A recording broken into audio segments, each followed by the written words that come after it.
Glória a Deus, estamos na nossa terceira aula de Daniel. Se você ainda não assistiu as duas primeiras, eu te convido a ir lá no canal, né? Já tem no canal as duas primeiras aulas liberadas para você assistir. E chegamos ao capítulo 9. O capítulo 9 é um capítulo de ministração muito importante. É um capítulo que fala da intercessão de Daniel. É um capítulo de mudança de reino. E quando Daniel, ele sente a mudança de domínio, ele percebe também a mudança de domínio espiritual. Até aqui a gente tem falado bastante sobre as visões de Nabucodonosor e Daniel, né? A primeira de Nabucodonosor foi um sonho que ele esqueceu e que depois Daniel foi revelado pelo Senhor, mas que casa fielmente com as outras duas visões que ele teve. Tanto dos 4 animais, depois dos 2 animais, e todas as 3 visões se encaixam perfeitamente. Então, Daniel se vê aqui numa mudança de fase, né? Da transição de um reinado para o outro. E ele que já tinha a visão revelada sobre essa mudança de fase, percebe espiritualmente a mudança no reino espiritual que aconteceu. E ele sentiu no seu íntimo necessidade de ir para a palavra. Daniel 9, vamos lá? Versículo 1 a 3, diz o seguinte: Dario, filho de Xerxes, do país da Média, era o rei da Babilônia. No primeiro ano do seu reinado, eu estava, Daniel falando, estudando os livros sagrados e pensando nos 70 anos que Jerusalém ficaria arrasada, de acordo com o que o Senhor Deus tinha dito ao profeta Jeremias. Então ele se debruçou diante dos escritos de Jeremias para estudar. Os anos estavam se passando e ele estava vendo que as coisas estavam muito paradas. E nesse momento de transição, no ano 539, no primeiro ano do reinado de Dario, ele sentiu esse ímpeto de estudar a palavra e ver qual seria o próximo passo. E em sinal de tristeza, eu vesti uma roupa feita de pano grosseiro. Sentei-me sobre cinzas, deixei de comer e orei com fervor ao Senhor Deus, fazendo-lhe pedidos e súplicas. Ele foi para o pó. Ele se humilhou diante do Senhor. Ele não sabia o que estava acontecendo, ele estava vendo as coisas muito paradas, e ele pensou, os 70 anos já se cumpriram. Por que o povo não está se mexendo? Por que as coisas não estão acontecendo? O que está faltando para acontecer? Às vezes nós, como igreja, ficamos parados, sentados como numa plateia, aguardando as coisas se desenrolarem, se desencadearem. Às vezes é uma promessa feita a nós, às vezes é uma promessa feita à igreja do Senhor na terra, às vezes é uma promessa feita para o nosso país. E qual é a nossa postura? Eu pergunto para você. Ficar parado, olhando, esperando as coisas acontecerem? O tempo já passou? Já era para estar acontecendo, e o que eu vou fazer? A igreja não faz nada. O povo está parado. Senhor, desperta a tua igreja, mas quem Deus está despertando é você. Aqui, quem estava com o papel de despertamento era Daniel. E o que ele fez? Se humilhou, orou. Queridos, isso aqui nos mostra, a vida de Daniel nos mostra que a vida de oração de um homem, de um justo, pode tanta coisa. Pode revolucionar os céus. Daniel, ele se aplica a estudar os escritos de Jeremias. Essa é uma das características da disciplina que a gente viu lá na primeira aula. E o conhecimento da palavra, ele é muito importante para a libertação. Às vezes a gente pensa em libertação, acha que é só jejum, oração e, né? Quebradeira, como diz outra aí. Mas não. Se você não tiver um foco, se você não souber o que você está fazendo, se você não tiver entendimento daquilo pelo qual você vai orar, como é que você vai orar? Você não sabe nem orar. Não tem momentos que a gente, às vezes, chega diante do Senhor e não consegue nem expressar. Tem momentos, queridos, que eu, sinceramente, a minha capacidade de conseguir abstrair a realidade, né, é tão limitada que eu pergunto, Senhor, eu não sei como orar. Eu não sei o que é o certo nesse momento. Porque eu não sou. onisciente. Então eu não sei todas as coisas. Às vezes são vertentes diferentes, são pontos de vista diferentes. Isso acerca do que nós vivemos, acerca das dificuldades, acerca, às vezes, de um aconselhamento de alguém que nós estamos fazendo. E eu paro para orar, Senhor, o Senhor é soberano. Me ensina como orar, me orienta, me dá direcionamento. E Daniel foi para a palavra, para entender os escritos de Jeremias, para entender aquilo que já tinha sido profetizado, e para o joelho. Ele usou as armas de disciplina que ele sabia muito bem usar. Jejum, oração e entendimento da palavra. Tudo isso está à nossa disposição hoje. Daniel, então, ele entra em súplica e arrependimento pela nação. Porque quando ele vai ler as palavras de Jeremias, se você lembrar, tudo aquilo que a gente estudou sobre Jeremias vai lembrar que todo o conteúdo da palavra profética de Jeremias foi de juízo contra a nação, né? Falando sobre o juízo de Deus, falando sobre o cativeiro que estava diante deles. Então Daniel olhou aquilo e viu a necessidade de entrar num clamor pela nação e arrependimento. Tiago 5,16 é um versículo que a gente sabe muito bem, porque a gente passou por um curso recente e que fala, portanto, confessem seus pecados uns aos outros e façam orações uns pelos outros para que vocês sejam curados, porque a oração de uma pessoa obediente tem muito poder. E é necessário que haja a denúncia dos pecados e que seja desligado nas regiões celestiais. Daniel, de posse dessa sabedoria, dessa informação. Lá no versículo 4, ele fala o seguinte: orei ao Senhor meu Deus e fiz a seguinte confissão. Senhor Deus, tu és grande e poderoso, tu guardas a aliança que fizeste com os que te amam, obedece aos teus mandamentos e obedecem aos teus mandamentos e sempre lhes dás provas do teu amor. Então ele começa enaltecendo ao Senhor e falando de quem Deus é. Nós temos cometido pecados e maldades. Ele coloca tudo na primeira pessoa, né? Ele se inclui no pecado da nação. Fizemos coisas más, nos revoltamos contra ti, desobedecemos as tuas leis e aos teus mandamentos, não demos atenção aos teus servos, os profetas que falaram em teu nome, e aos nossos reis, aos nossos líderes, aos nossos antepassados, sim, a todo o povo de Israel. Tu, ó Senhor, és sempre justo. Mas agora sentimos vergonha. Nós, o teu povo, tanto os que vivem na Judéia e em Jerusalém, como os que tu espalhaste pelos países de perto e de longe. Tu fizeste isso porque eles se revoltaram contra ti. Os nossos reis, os nossos líderes, os nossos antepassados, todos nós temos pecado contra ti, ó Senhor, e por isso estamos envergonhados. Mas tu és misericordioso, está pronto para nos perdoar, mesmo quando nos revoltamos contra ti. Desobedecemos a tua ordem, ó Senhor nosso Deus, e não seguimos as leis que nos deste por meio dos teus servos, os profetas. Todo o povo de Israel quebrou os teus mandamentos e não obedeceu às tuas ordens. Pecamos contra ti e por isso fizeste cair sobre nós as maldições e as desgraças que estão escritas na lei de Moisés, servo de Deus. Ele denunciou todo o pecado da nação de Israel. Eu creio que Deus, ao longo dos últimos anos, levantou pessoas ao redor do nosso país para fazer isso que Daniel fez. Eu, particularmente, participei de alguns eventos assim, de denúncia do pecado da nação. Seja em proporções grandes, em eventos grandes, ou em eventos pequenos, igrejas pequenas, reuniões de oração, não importa, porque Daniel aqui estava sozinho. E ele estava fazendo uma denúncia do pecado dele como nação. Ele não falou, Deus perdoa o Rio de Janeiro, porque o Rio de Janeiro está pecando.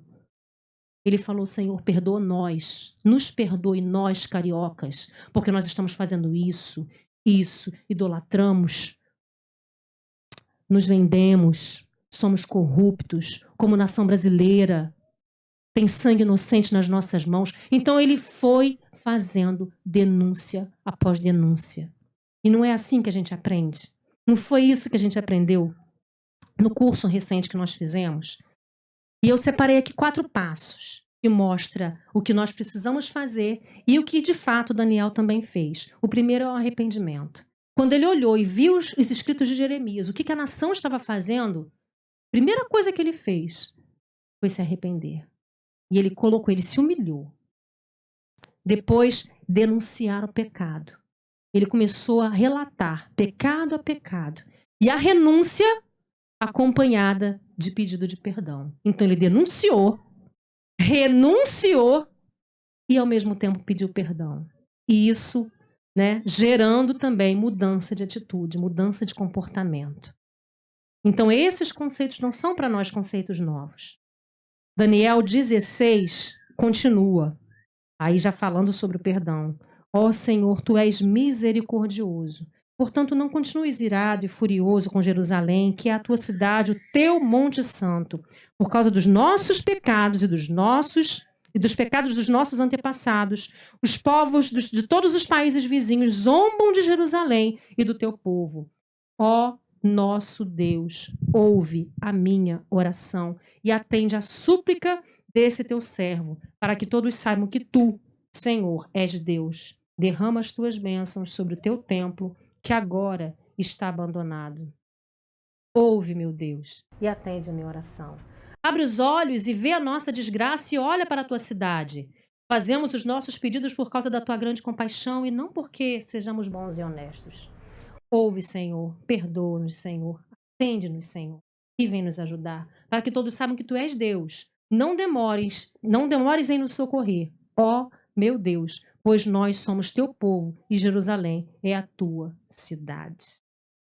Então você vê pelo próprio discurso dele ao Senhor, que ele já percebe que o tempo passou, que aquilo que Deus falou que ia acontecer já foi, e que era tempo de mudança, era tempo de renovo, era tempo de novidade, era tempo de voltar. Senhor, Jerusalém está deserta, o templo está derrubado, já está na hora de voltarmos. Por isso ele começa, né, a todo esse processo de cura para a nação. Nesta gestão de Ciro, depois desta palavra, depois dessa atitude de Daniel, é nessa gestão de Ciro que é emitida uma lei que libera o retorno para a construção de Jerusalém. E isso marca o que nós vamos estudar hoje, que são as 70 semanas de Daniel.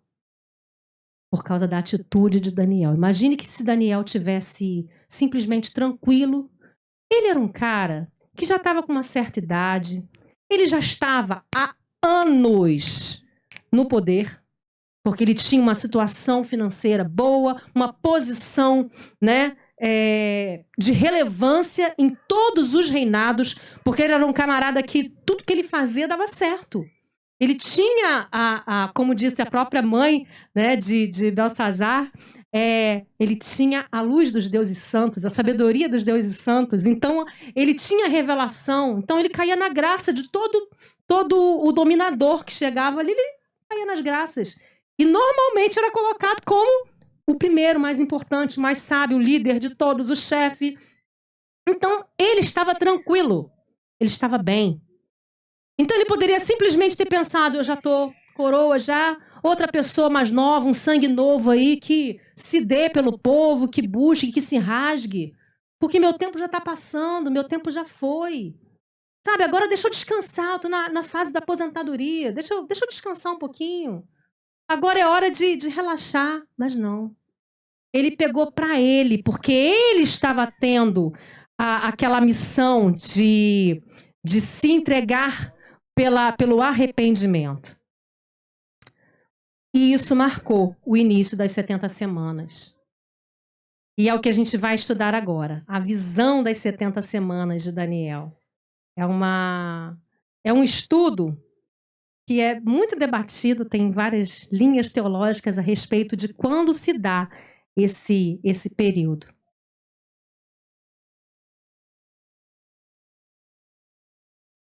Bom, nesse momento, como eu já disse, é o momento em que o Império Medo-Persa governa a Babilônia. E o rei da Pérsia é Ciro II. Porém, o regente e governo na Babilônia é Dario, o Medo. Vamos ver lá Daniel, a partir do versículo 20 ao 23. Daniel 9, 20 fala o seguinte: falava eu ainda, ou seja, ele passa esse período todo ali conectado com o Senhor, orando, ligado nessas questões. Falava eu ainda e orava, e confessava o meu pecado e o pecado do meu povo de Israel, e lançava a minha súplica perante a face do Senhor, meu Deus, pelo monte santo do meu Deus. Falava, eu digo, falava ainda na oração, quando o homem Gabriel, que eu tinha observado na minha visão lá no princípio, veio rapidamente voando e me tocou a hora do sacrifício da tarde. Então, ele recebeu a visitação do anjo Gabriel, interpretou a presença dele como uma figura de um homem, tanto que ele nem falou o anjo, né? Então, ele já veio numa figura mais pessoal de homem, mas ele identificou que era o mesmo anjo que tinha conversado com ele naquela visão anterior, que explicava para ele as visões. Ele queria instruir-me e falou comigo e disse: Daniel, agora saí para fazer-te entender o sentido. No princípio das suas súplicas, saiu a ordem e eu vim para te declarar, porque você é muito amado.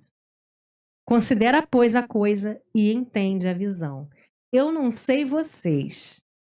E Daniel é chamado, né, de homem muito amado 2 vezes nessas visões aqui ao longo do livro dele pelo anjo.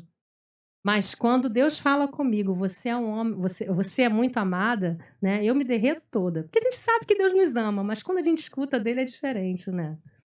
Daniel, nesse momento o anjo Gabriel aparece para Daniel e ele faz então essa referência, o próprio Daniel, às visões de 15 anos atrás. Então você percebe que já passaram-se 15 anos das primeiras visões que ele teve, tanto dos 4 animais, né? Quanto daqueles outros 2 animais, que é o bode e o carneiro e o bode. Daniel 9, 24. 70 semanas estão determinadas. Aí eu queria que vocês prestassem atenção aqui. Eu até grifei aqui de vermelho. Porque, apesar de muito se falar nessas 70 semanas, a descrição delas ela é bem clara, né?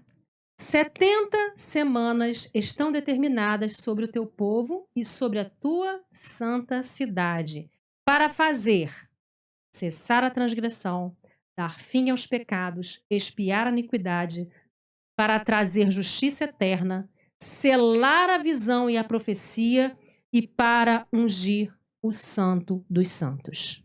Sabe e entende. Desde a saída da ordem para restaurar e para edificar Jerusalém, então aqui a gente já tem o início das 70 semanas. Quando foi o início das 70 semanas? Desde a saída da ordem para restaurar e edificar Jerusalém. Até ao ungido, ao príncipe. São quantas? 7 semanas e 62 semanas.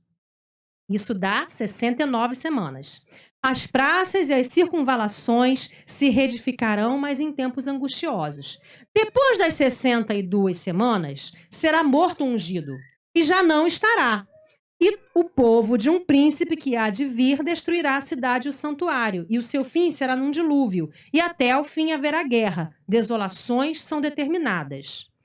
Ele fará firme aliança com muitos por 1 semana. Na metade da semana, fará cessar o sacrifício e a oferta de manjares. Sobre a asa das abominações virá o assolador, até que a destruição, que está determinada, se derrame sobre ele. Então, vamos à questão aqui das 70 semanas. Queria só fazer uma continha rápida com vocês sobre isso. Ele fala de 3 períodos separados nessas 70 semanas. Ele primeiro fala de 7 semanas, depois fala de 62 semanas e, para finalizar, 1 semana, certo? Lá em Levítico 25, 4 e 8, ele nos dá uma ideia de como a gente faz esse cálculo em termos de semana de anos, dias de anos. Versículo 4. Porém, no 7º ano haverá sábado de descanso solene para a terra. Um sábado ao Senhor, não semearás o teu campo, nem podarás a sua vinha. contarás 7 semanas de anos. 7 vezes 7 anos. De maneira que os dias das 7 semanas de anos te serão 49 anos. Lá em Números 14, 34 e Ezequiel 47, também reforçam essa ideia da contagem de semanas de anos. Tá? Então, partindo dessa contagem de semana de ano, a gente tem um dia igual a um ano, 7 dias, que é uma semana, igual a 7 anos, 7 semanas, que são aquelas primeiras, 49 anos, 70 semanas, 490 anos. Então, as 70 semanas de Daniel compreendem, para a grande maioria dos cristãos, né, um período de 490 anos. Agora a gente eu vou passar com vocês por algumas ideias, algumas linhas de interpretação partindo desse pressuposto. A primeira que eu vou tratar com vocês é a interpretação messiânica tradicional. Nela, né, eles contam da vinda de Cristo, ou seja, eles começam a 70 semanas da vinda de Cristo até a destruição de Jerusalém no ano 70. A segunda é a interpretação liberal, que nega que essa seja profética e que se refere a um momento que eles passariam logo na sequência, com Antíoco Epifânio e sua derrota para os macabeus. Então, seria somente aquela guerra ali que a gente vai ver daqui a algumas semanas. Eu acredito que hoje eu consiga terminar Daniel e semana que vem a gente já começa o estudo de Macabeus. E a gente vai ver essa batalha. Então, essa interpretação liberal, ela acredita que é simplesmente esse momento do silêncio profético, né? E que o sumo sacerdote seria Onias. A terceira interpretação, que desconsidera o número 7 como exato para semanas e anos, mas sim simbólicos, não exatos. Nem os 70, nem os 490, nem semanas de anos, mas que começa no decreto de Ciro, que foi aonde o anjo falou para Daniel que começaria, indo até o anticristo nos tempos do fim, abrangendo todo esse período, né, de forma linear e não certinho, 7 anos. A interpretação do intervalo sendo as primeiras 7 semanas de reconstrução, depois vem 62 semanas até a morte de Jesus, e o intervalo, que seria a era da igreja, o que é a era da igreja, né? Até a última semana, que se inicia com o início do governo do anticristo. Não faltava uma semana para concluir? Então, se iniciando com o governo do anticristo, nós temos mais uma semana, que seria os 7 anos de tribulação. 3 anos e meio de falsa paz, 3 anos e meio de tribulação, né? Já descritas na palavra. E ainda a última, acredita ser do último decreto de Ataxerxes. Aí eles não pensam como sendo do primeiro, de Ciro. Pensam que é no último de Ataxerxes, lá no finalzinho do governo persa, tá? Aonde Ataxerxes libera o último decreto e a partir dali contaria até o batismo de Jesus. Do batismo de Jesus até a cruz, 3 anos e meio. E da cruz até a morte de Estevão, mais 3 anos e meio. Então eles acreditam que começa do decreto de Ataxerxes até o batismo de Jesus. Aí você tem as 7 semanas mais as 62. Faltaria uma semana, que seria do batismo de Jesus até a sua morte, 3 anos e meio.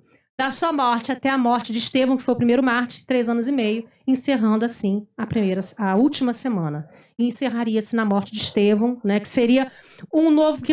Nesse raciocínio deles, se iniciaria um novo tempo, porque a partir da morte de Estevão, o evangelho começou a ser pregado entre os gentios. Então, se era apenas para o povo judeu, encerraria-se em Estevão. Essa é a linha de raciocínio.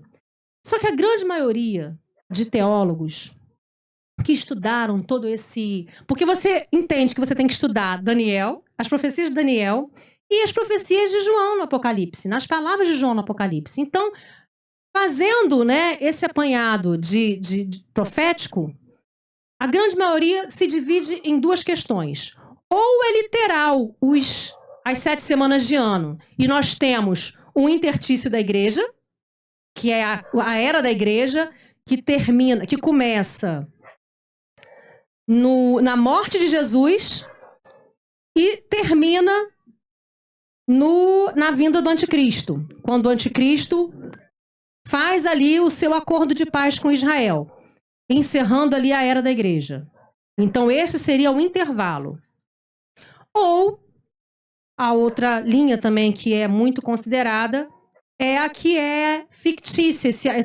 Essas datas, esses anos não são literais, mas que você pode contar do início do decreto de Ciro até o final. Ou seja, nenhuma das duas discorda no que é mais importante, o período final, o período total, né? Mas a que nós cremos, aqui eu inclusive mandei para vocês aí na figurinha, é essa do período da igreja, que a grande maioria acredita nessa vertente, né? Que é realmente 70 semanas de anos, 490 anos, com esse período da igreja, que vai, né, ali da morte de Jesus até o início da semana de falsa paz, né, assim, o início dos 7 anos de tribulação. E aí a gente encerra, então, nesse pedaço, né, as 70 semanas. Se vocês tiverem alguma dúvida com relação a essa questão numérica, né, ao período, a gente vê também, eu nem comentei com vocês na última aula sobre aqueles 2.300 tardes e manhãs acontecem nesse período, né? Existem duas linhas, uma que acredita que essa linha, que esse período é o período intertestamentário, o final do período intertestamentário, mas a que é mais aceita é a que ela se revela no meio da primeira, no meio da primeira parte dos 7 anos, ou seja, pega metade da falsa paz e indo até o final da grande tribulação, seriam os 2.300 tardes e manhãs. E agora a gente passa dos 70, dessa visão, né, das 70 semanas de Daniel, para a Cova dos Leões, ainda no reinado de Dario. Capítulo 6.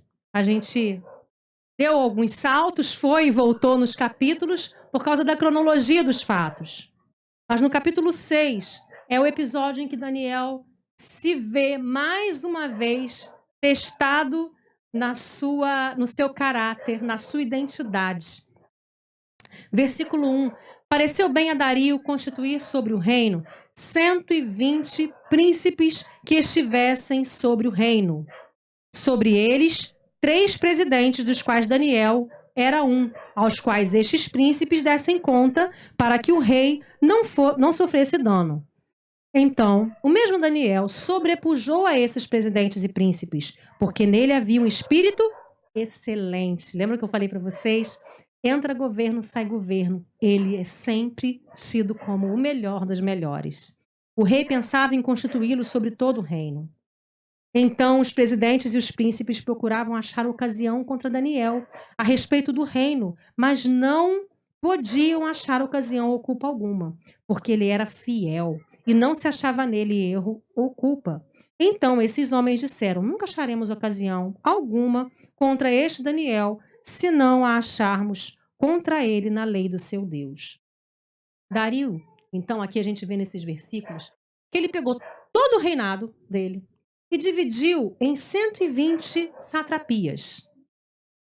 Então, essas 120 regiões, como se fossem distritos, municípios, ele pegou 3 príncipes, 3 maiorais, Daniel e mais 2, para governar esses lugares. E você imagina que, como a gente falou aqui, que tudo que Daniel coloca a mão, né, é excelente, que as satrapias que Daniel governava eram as mais rendosas, eram as que traziam mais lucro para o rei, porque Daniel era fiel, Daniel não roubava o rei, não tentava enganar, os números batiam sempre, né?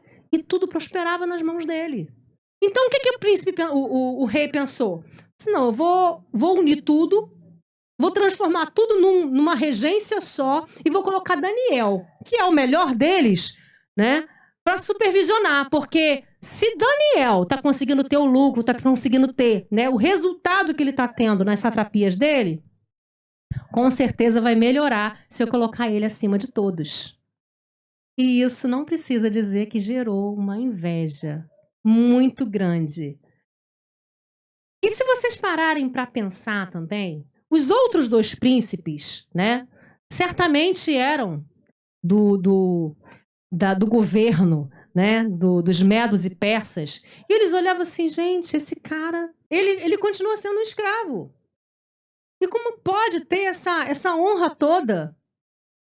Era para eles inadmissível. Eles, né, com a linhagem que eles tinham, e Daniel ainda, né, ainda sendo um escravo, então eles se uniram para tramar contra Daniel.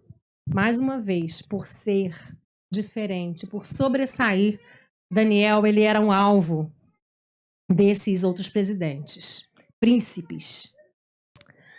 Daniel 6, versículo 5. Então esses homens disseram: nunca acharemos ocasião alguma. Eles reconheciam em Daniel um caráter que ele falou assim: a gente não vai conseguir. Não adianta nem procurar nos números. Ele não rouba o rei. A gente não vai encontrar nada que a gente não vai conseguir pegar ele. Então vai ter que ser na lei do Deus dele. Então foi armada a armadilha para Daniel. Os outros governantes chegaram diante de Dario e sugeriram que ele fizesse um decreto. Decreto por 30 dias, segundo a lei dos medos e persas. Ninguém faria petição alguma que não fosse diretamente a Dario.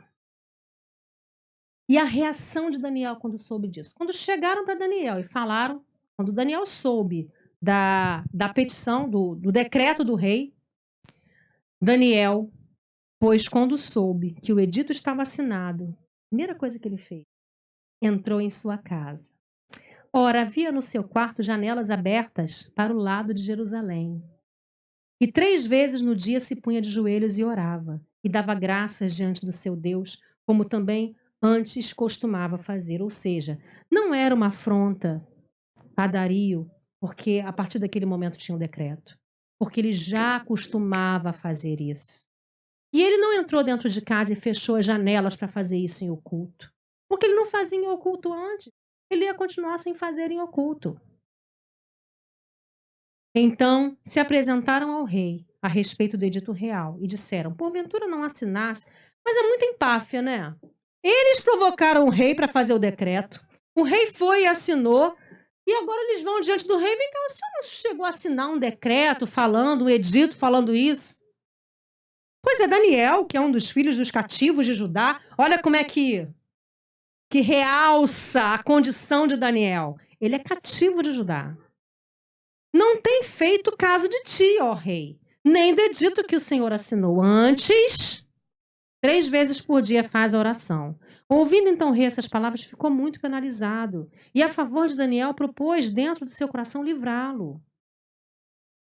Até o pôr do sol trabalhou para salvá-lo. Ele percebeu que foi tudo uma armadilha. Mas agora ele já tinha feito, já tinha assinado o edito. Lembra quando a gente estudou Esther, que o rei também não pôde voltar atrás ao edito, e o máximo que ele podia fazer é dar o anel dele para Esther criar uma lei que ela quisesse, ela toma o anel. O que você achar melhor fazer com ele, pode fazer. E ela e Mardoqueu conseguiram lá pensar numa lei, né? E com o anel do rei conseguiram fazer com que o povo pudesse ter condições de reagir, mas não podiam anular a lei anterior, porque era uma lei dos medos e dos persas. Então aqueles homens foram juntos ao rei e disseram: sabe, ó rei, que é lei dos medos e dos persas, e nenhum edito ou decreto que o rei estabeleça se pode mudar. Eles ainda foram perturbar o rei ainda para lembrar a ele que ele não podia voltar atrás. Então o rei ordenou que trouxessem a Daniel e lançaram-no na cova. E falando o rei disse a Daniel: teu Deus, a quem tu continuamente serves, ele te livrará. Olha que lindo! Não foi Daniel? Lá no episódio dos amigos de Daniel, Eles chegaram diante do rei e falaram, ele nos livrará. E mesmo que não livre, fique sabendo que a gente não vai voltar atrás. Mas aqui o próprio rei, quando a gente tem um testemunho vivo, diante até mesmo dos ímpios, o camarada pode ser ímpio, mas ele reconhece Deus na nossa vida. Então o rei persa, o grande, né? Ele, na verdade ele era Medo, mas no domínio Medo-Persa, Dario Medo, ele reconheceu na vida de Daniel a presença de Deus. Então ele já falou de uma maneira muito assertiva: o teu Deus, a quem você continuamente serve, ele te livrará. E foi trazida uma pedra e posta sobre a cova.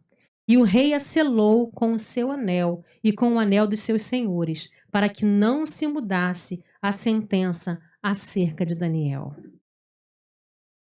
Imagina Daniel ali dentro. Era uma cova, não era uma caverna.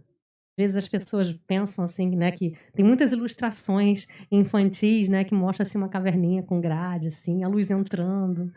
Mas era uma pedra, era uma cova, era um buraco.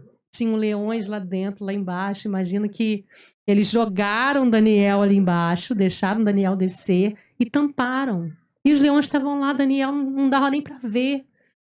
Mas você imagina passar uma noite inteira no escuro, sentindo o arfar de leões, sabendo que tinham leões ali dentro, o cheiro dos leões, a respiração deles, e você lá dentro.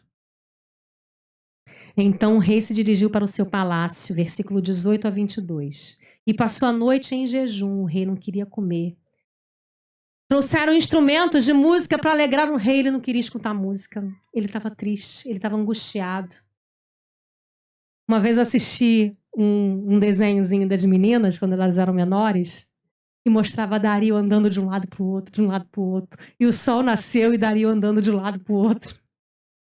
Impaciente, esperando o dia raiar.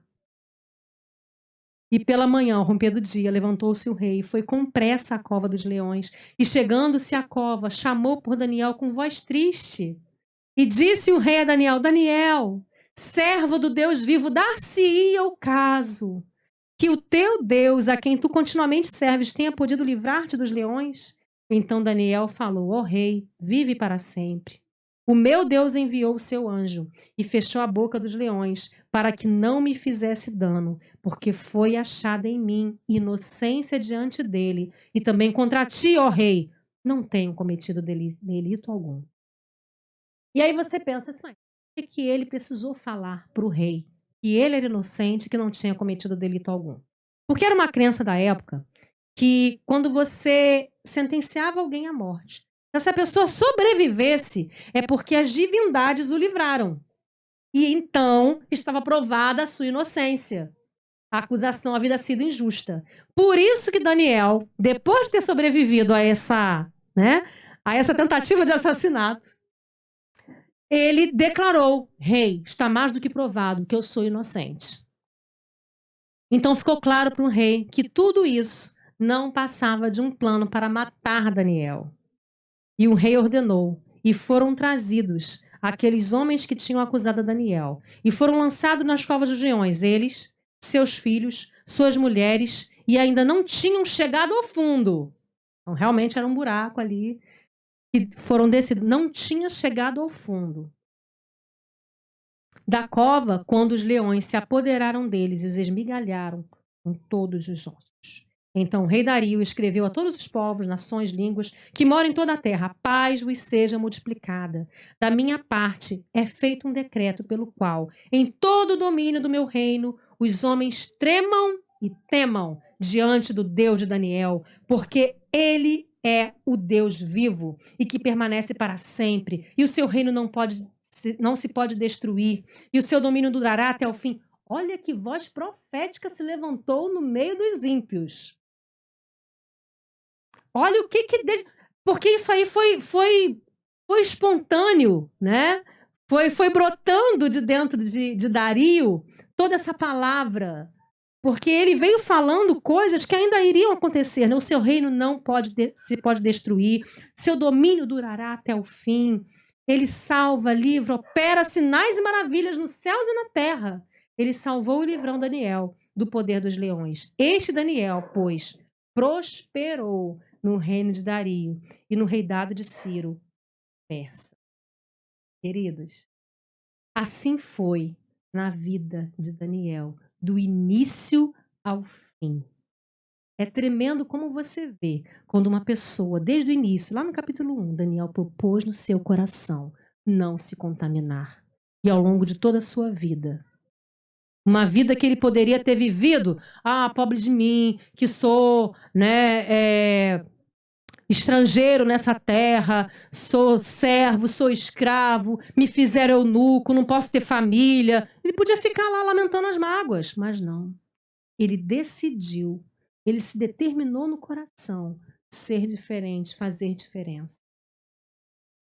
E chegamos ao capítulo 10. Capítulo 10 fala sobre o príncipe da Pérsia. Então, a gente no capítulo 10 vai falar aqui sobre batalha espiritual.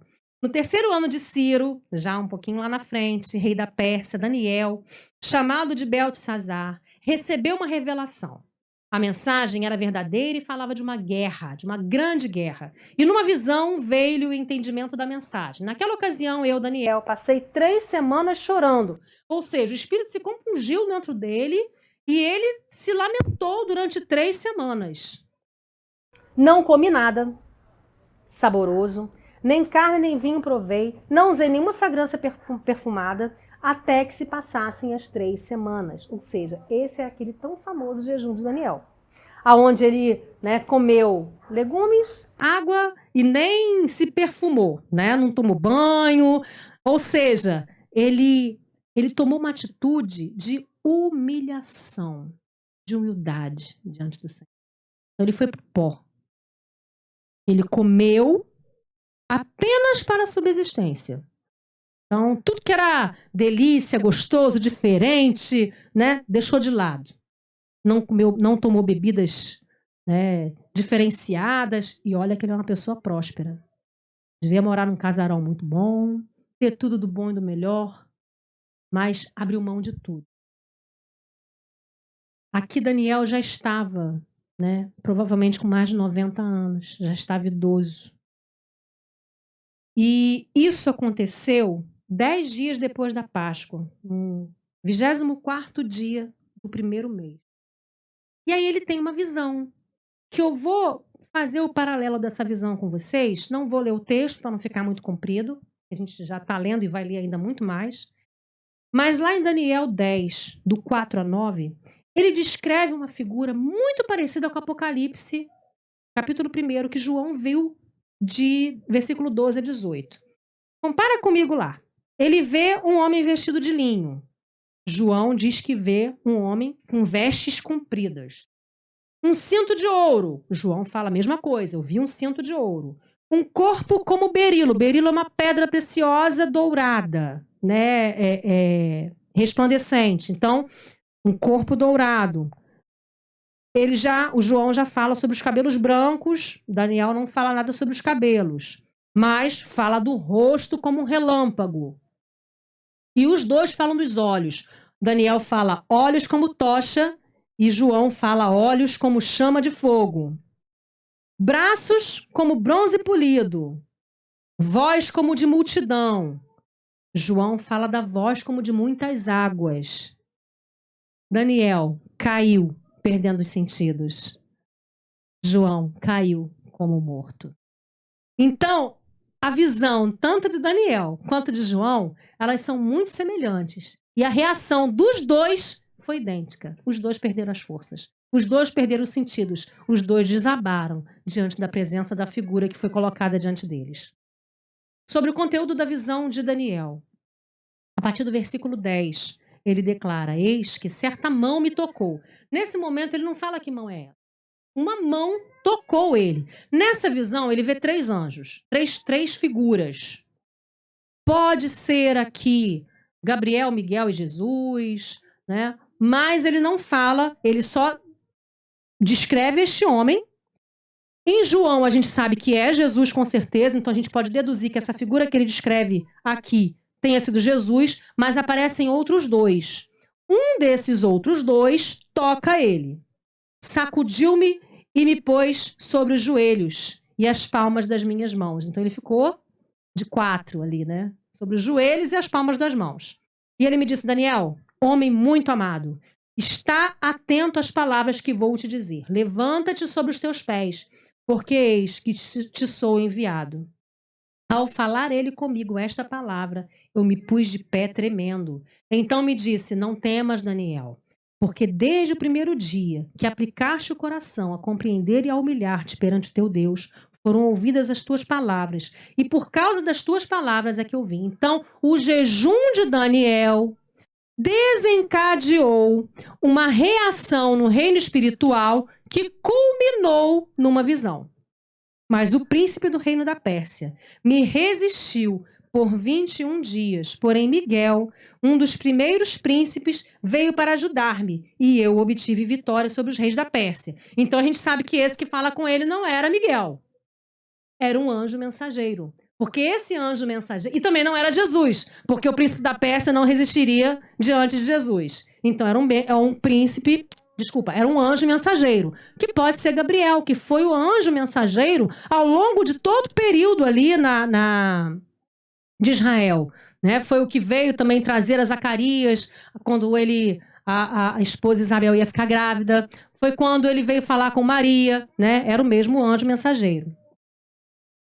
Mas o príncipe do reino da Pérsia me resistiu por 21 dias. Porém, Miguel, um dos primeiros príncipes, veio para ajudar-me e eu obtive vitória sobre os reis da Pérsia. Agora vim para quê?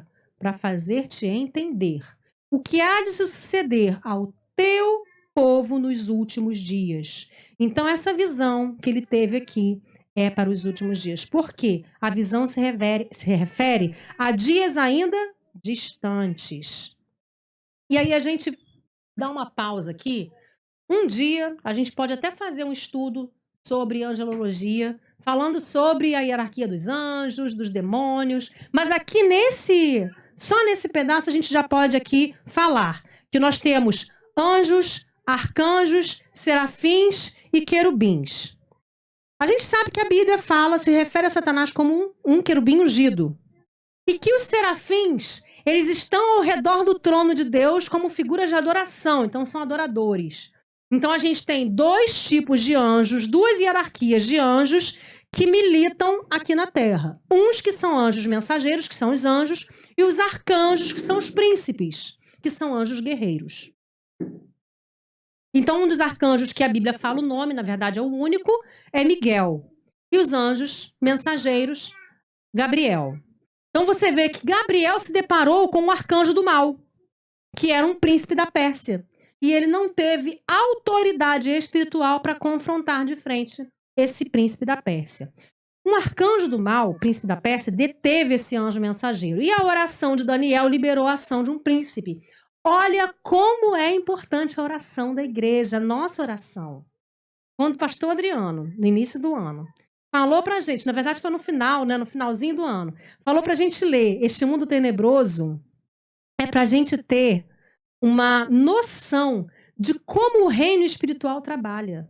A sua oração, a minha oração, por mais que você ache que não fez diferença nenhuma, mas a nossa oração, o nosso jejum, por mais limitado que seja, move a ação de anjos.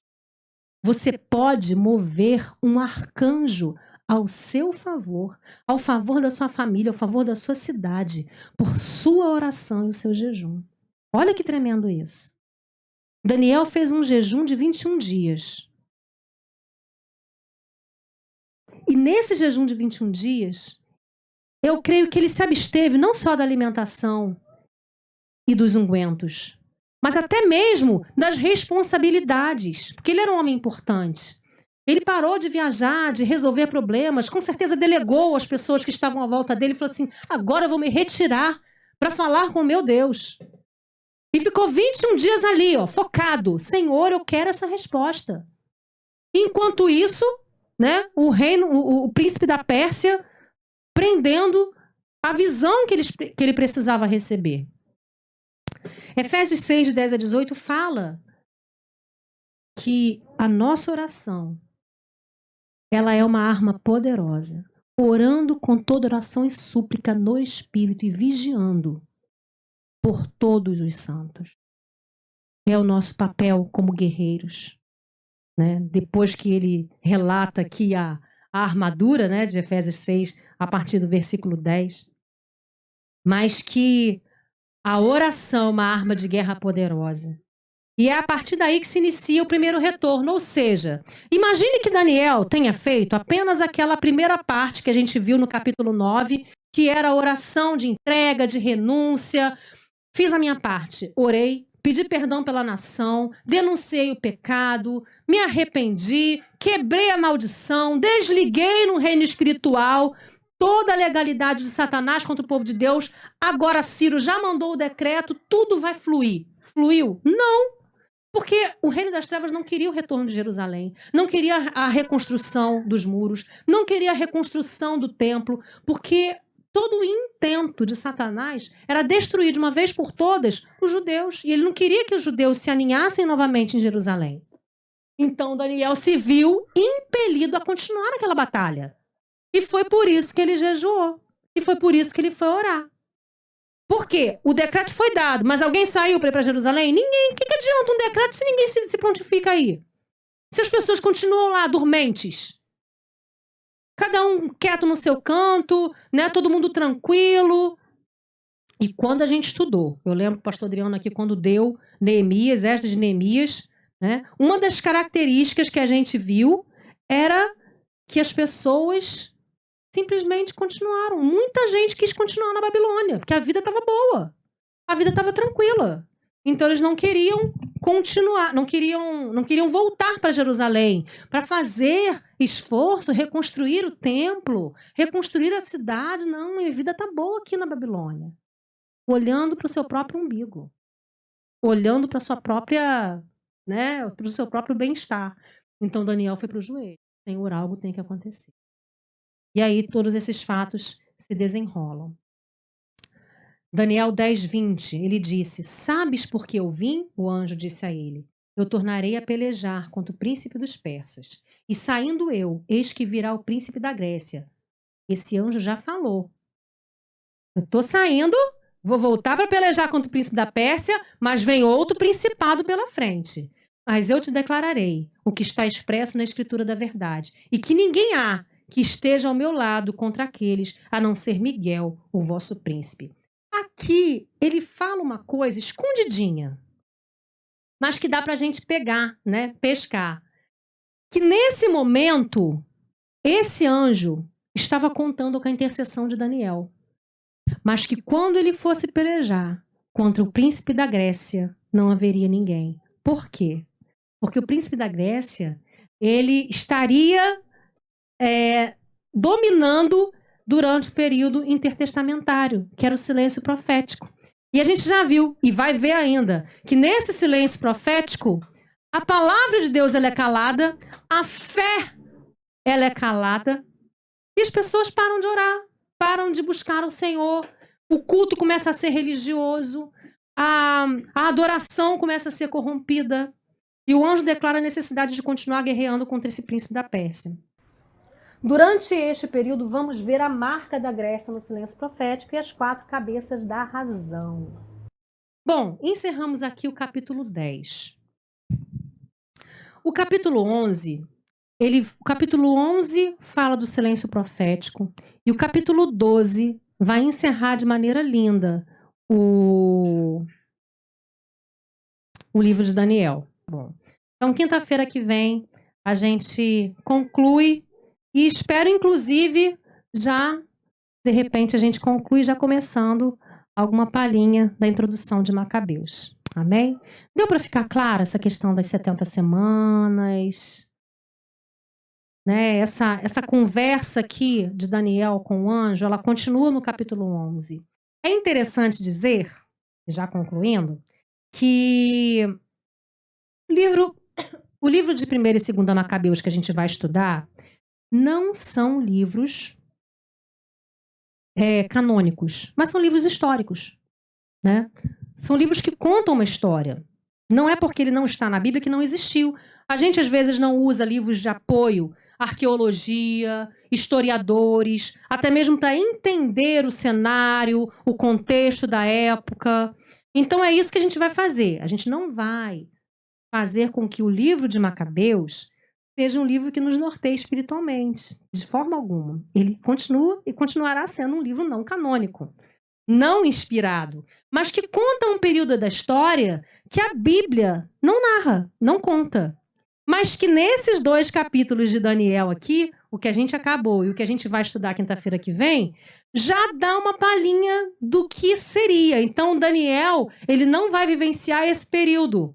Tanto que o anjo chega para ele e fala assim, mas isso aqui, ó, você descansa, porque isso aqui você não vai pegar. Isso aqui é só para os tempos do fim.